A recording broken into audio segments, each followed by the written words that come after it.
Dear friends, कैसे हैं आप सब। मुझे उम्मीद है कि आप लोग अच्छे नहीं बल्कि बहुत अच्छे होंगे।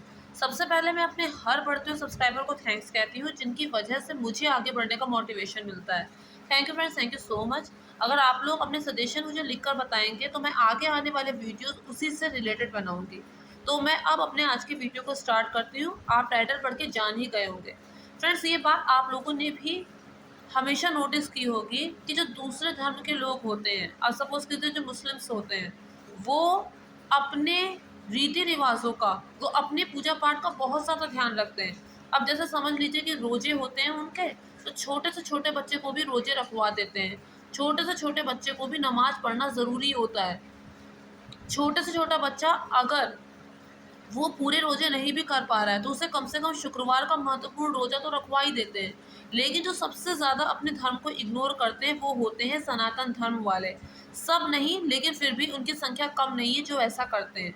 बड़ी हंसी आती है जब बड़ी बड़ी लड़कियों को ये तक नहीं पता होता है कि दिशाएं क्या होती है। पूरब, पश्चिम, उत्तर, दक्षिण, दक्षिण को दक्षिण कह दिया तो उनको पता ही नहीं कि ये क्या होता है। उन्हें इसलिए नहीं पता क्योंकि उनकी माओ को खुद नहीं पता होता है, ना उनके माता पिता का इन चीज़ों में इंटरेस्ट होता है, और ना वो इस बारे में कुछ भी जानना चाहते हैं। कहते हैं बच्चे की पहली गुरु गुरु उसकी माँ होती है।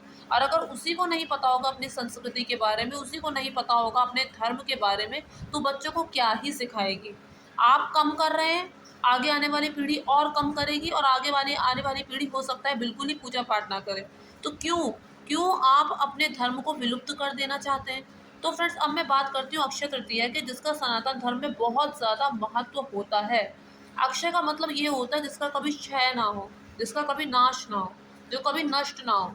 यानी अक्षय तृतीया वाले दिन, जो वैसाख की शुक्ल पक्ष की तृतीया को अक्षय तृतीया कहते हैं, इस दिन जो भी काम करते हैं, फिर चाहे वो सही हो या गलत, पाप हो या पुण्य, उसका फल कभी भी नष्ट नहीं होता, वो लंबे समय तक बना रहता है। ये भी कह सकते हैं कि जो अक्षय तृतीया का दिन होता है वो पलटवार होता है। इस दिन आप जो कुछ भी करेंगे वो पूरे साल आपके साथ रिपीट होता रहेगा।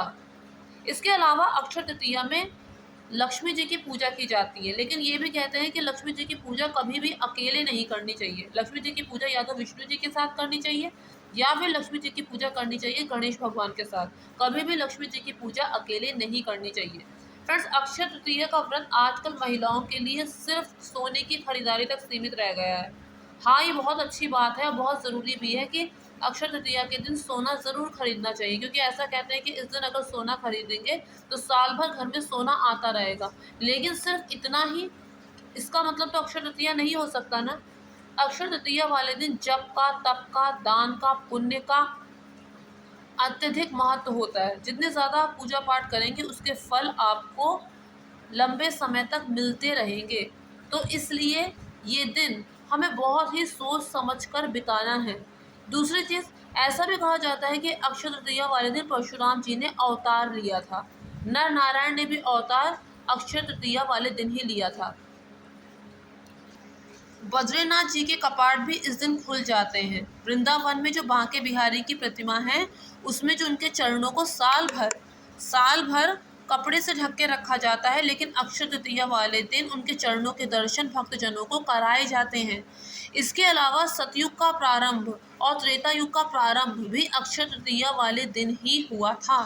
इसके अलावा इस दिन ज़्यादा से ज़्यादा समय पूजा पाठ में बिताना चाहिए। जो भी हमें आता हो, नाम का जप चाहे तो वो कर सकते हैं, सुंदरकांड का पाठ कर सकते हैं, रामायण पढ़ सकते हैं। जितने भी पूजा पाठ हमें आती हो, इस दिन ज़्यादा से ज़्यादा समय पूजा पाठ में बिताने की कोशिश करनी चाहिए, और कोई भी गलत काम नहीं करना चाहिए। ऐसा कहते हैं कि जो दिन वर्ष में एक बार आते हैं, यानी कि जो कार्य हम वर्ष में एक ही बार करते हैं, जैसे कि गृह प्रवेश होता है, शादी वगैरह होती है, ये सब जो काम होते हैं महत्वपूर्ण, ये एक मुहूर्त विचार करके किया जाता है। लेकिन अक्षय तृतीया को कहा जाता है कि ये अबूझ मुहूर्त है और ये सर्वसिद्ध मुहूर्त है। इस दिन किसी भी तरह के विचार विमर्श की ज़रूरत नहीं पड़ती, किसी भी तरह की गणना की ज़रूरत नहीं पड़ती। आँख बंद करके इस दिन किसी भी शुभ काम की शुरुआत की जा सकती है। आँख बंद करके इस दिन किसी भी शुभ काम को किया जा सकता है, कोई नई चीज़ खरीदी जा सकती है। कुछ नया करने की सोच रहे हैं तो इस दिन शुरुआत कर सकते हैं। कुछ लोग कहते हैं कि ये सब अंधविश्वास होता है, हम मुहूर्त नहीं मानते, ये नहीं मानते, वो नहीं मानते। चलिए मैं आपको एक उदाहरण देकर बताती हूँ। आप लोग अच्छी तरह जानते हैं कि जो जयललिता हैं, तमिलनाडु में उनको आज भी भगवान की तरह माना जाता है। उनका विवाह नहीं हुआ, उनके बच्चे नहीं हुए, लेकिन तमिलनाडु में हर कोई उन्हें अम्मा भी कहता है। बहुत यश पाया उन्होंने, बहुत कीर्ति पाई, उनके शुभ कर्म तो इसके लिए उत्तरदायी थे ही, लेकिन साथ ही उनके बारे में ये बात भी बहुत ज़्यादा फेमस है कि वो जो भी कुछ करती थी ज्योतिषियों से विचार विमर्श करके ही करते थे। कोई भी उन्होंने राजनीति से रिलेटेड कोई भी उन्होंने निर्णय जो लिया था, वो ग्रह नक्षत्रों की दशा को दिखवा कर देख कर ही लिया था। फिर चाहे वो शपथ ग्रह हो, चाहे वो कोई भी इम्पोर्टेंट फैसला हो, हस्ताक्षर आदि जो भी काम थे, उन्होंने कई कई ज्योतिषों से गणना करवा कर ही किए थे। और ये बात बिल्कुल सच है, कोई भी राज्य होता है, कोई भी सरकार होती है, वो तलवार की नोक पर नहीं चलती, उसे केवल ग्रह नक्षत्रों की दशा ही चलाती है। और जयललिता इसका स्पष्ट उदाहरण है। हमारे कर्म ही हमारा भाग्य बनाते हैं, और जो हमारा भाग्य होता है वो बहुत ज़्यादा महत्वपूर्ण होता है। कहते हैं कि मेहनत तो मजदूर भी करता है, लेकिन उसे फल वैसा तो नहीं मिलता ना जैसा टाटा बिरला अंबानी को मिलता है, क्योंकि इसके पीछे उसका भाग्य होता है, और उसका भाग्य जो होता है उसके कर्म ही बनाते हैं। तो जैसा कि मैं ये कह रहे थे कि अक्षय तृतीया के दिन दान पुण्य किया जाता है। कुछ लोग धातु का दान भी करते हैं अपने सामर्थ्य अनुसार, चाहे सोने का दान हो, चाहे चांदी का दान हो, चाहे तांबे का दान हो, चाहे पीतल का दान हो, लोग करते हैं, क्योंकि इस दिन जो दान का महत्व होता है वो बहुत ज़्यादा होता है। इसके अलावा क्योंकि गर्मी है, तो अक्षय तृतीया वाले दिन पानी आदि का दान भी करना चाहिए, पानी शरबत आदि भी पिलाना चाहिए। पक्षियों के लिए पानी भी रखा जा सकता है, रोज ही रखना चाहिए। और इसके अलावा इस स्वयं सिद्ध मुहूर्त वाले दिन कोई भी काम की शुरुआत और कोई भी काम किया जा सकता है। किसी निर्धन व्यक्ति की सहायता अवश्य करनी चाहिए। अब सपोज़ कीजिए आपको किसी चीज़ की ज़रूरत है, बहुत ज़्यादा ज़रूरत है, अर्जेंट नीड है, और उस टाइम वही चीज़ आपके सामने कोई दूसरा लेकर आ जाए, कोई दूसरा आपको वो चीज़ दे दे, तो आपके मन से उसके लिए एक दुआ ही निकलती है ना। सपोज़ कीजिए कि कोई निर्धन व्यक्ति है, उसे जिस चीज़ का अभाव, चाहे धन का हो, चाहे वस्त्र का हो, आपने वो चीज़ उसे दे दी, तो उसे जो सुख मिलेगा, और उसे जो सुख मिलेगा उससे जो उसके मुँह से दुआ निकलेगी, उसकी तो तुलना किसी चीज़ से की ही नहीं जा सकती है। तो इस चीज़ का भी ध्यान रखना चाहिए, हमेशा दूसरों की मदद करने के बारे में सोचना चाहिए, जितना हम कर सकते हैं उतना। तो फ्रेंड्स, ये अक्षय तृतीया के बारे में कुछ थोड़ी बहुत जानकारी थी जो मैंने आपको दी।